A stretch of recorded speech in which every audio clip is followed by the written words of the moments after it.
سلام به همه شما عزیزان. امیدوارم حالتون خوب باشه. با معرفی یک ایده دیگه با شما هستیم. امروز می‌خواهیم در مورد آشپزی با شما صحبت کنیم.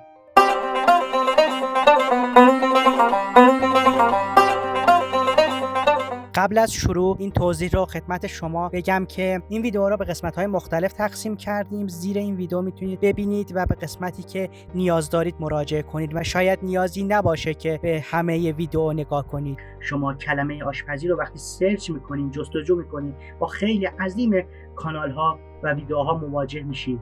ولی برخی از این کانال‌ها خیلی قدرتمندن، یعنی فالوور زیادی دارن و بازدیدهای ویدیوهاشون خیلی بالاست. میدونی منظور من از خیلی یعنی چی؟ نیازی نیست خیلی جستجو کنی، با کمی جستجو متوجه درآمد بسیار بالای این کانال ها خواهید شد. جالبی این ماجرا اینجاست که برخی از اینها حتی صفحه خودشون رو تبلیغ نکردن، یعنی از صفر شروع کردن. و برای شما جالبه بدونی که برخی از این کانال‌ها کارشون رو تازه شروع کردن. خب حالا سوال اینه چجوری میشه به این درآمد رسید؟ چند تا نکته رو اینها رعایت کردن. اولیش این که اینها تو کارشون کمی خلاقیت به خرج دادن. یعنی چی؟ خیلی‌ها دارن آشپزی میکنن و ویدیوهاشون رو تو یوتیوب و اینستا بارگذاری میکنن، ولی همه مردم به اینا نگاه نمیکنن.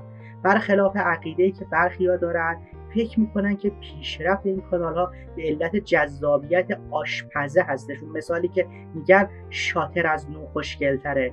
ولی نظر من این نیست. کافیه کمی مطالعه کنید، کافیه کمی جستجو کنید. به نظر من خیلی به آشپز ربطی نداره. شاید یه موقع‌هایی جذابیت فرد باعث رشد کانال بشه، ولی همیشه اینطوری نیست. نکته مهم، بسیاری از مردم حوصله نگاه کردن به 10-20 دقیقه ویدیو رو ندارن. خلاصه و مفید. یه مثال براتون میزنم. این کانال رو نگاه کنید. یک غذا در عرض 1 دقیقه. با این کاری ندارم که ایشون چه غذاهای خوب یا مزخرفی درست میکنه، ولی ایشون 2 تا کار انجام میده.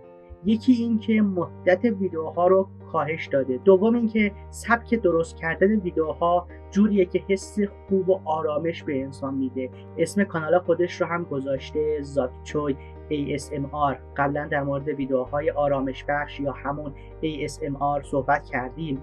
همین 2 تا کار باعث شده که این آقای زاکچوی بیش از 25 میلیون ساب داشته باشه. این یک معنی بیشتر نداره، یعنی بسیاری از مردم این سبک از ویدیوها رو دوست دارن. ایشون بیش از 1000 تا ویدیو منتشر کرده. بریم با هم به درآمد ایشون از یوتیوب یه نگاهی بکنیم.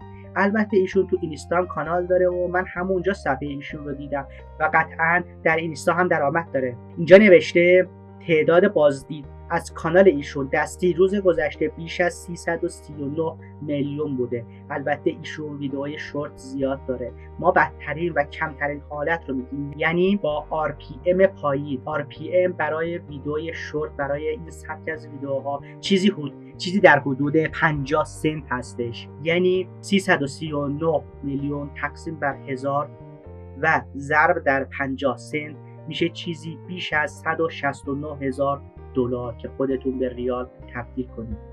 قبلا هم گفتم کارمند ناسا با اون تخصص و سالها زحمت چیزی در حدود 15,000 در ماه درآمد داره. وقتی میگیم این دریا بزرگه که خیلی‌ها میتونن شنا کنن، بعضیا باور ندارن. خب من در مورد نکته اول یعنی کاهش مدت ویدیو یه مطلب دیگه هم بگم. به طور مثال من اگه بخوام دنبال یک آموزش بگردم، از بین 2 تا ویدئویی که یک موضوع رو آموزش دادن کدوم یکی رو انتخاب میکنم؟ معلومه برای صرفه جویی در وقت دنبال اون ویدئویی میگردم که زمانش کمتره و توی زمان کمتر همون آموزش رو داده. زود، تند، سریع. این یک نکته طلاییه و اگه شما بتونید یک کانال جامع و کامل در مورد آشپزی داشته باشید، یعنی معرفی انواع غذاها، انواع دسرها، انواع خورشت‌ها، انواع کیک‌ها، انواع شیرینی‌ها، غذاهای با گوشت، غذاهای بدون گوشت، غذاهای سرخ کردنی، فست فودها، غذاهای با برنج، بدون برنج، انواع غذاهای گیاهی، انواع غذاهای دریایی، معرفی انواع برنج‌ها، حبوبات، خلاص، سبزیجات، سبزیجات،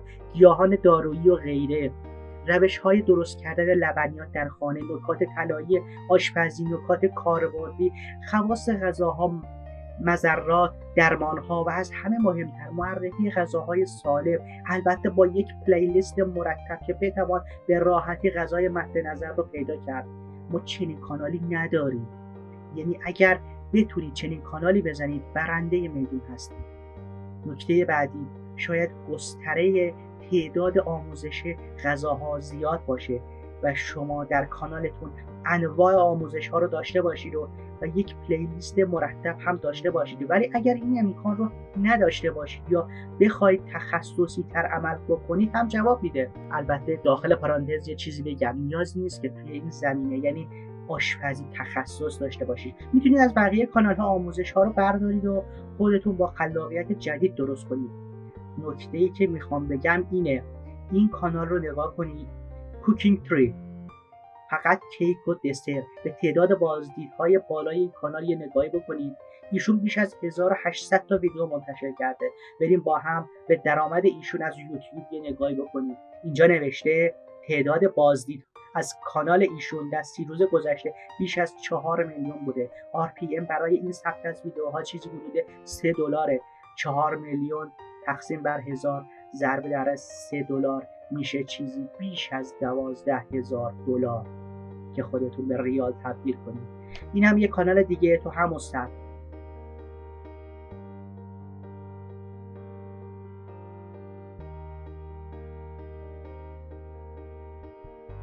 حالا یه کانال دیگه میخوام براتون نشون بدم، این خیلی جالبه.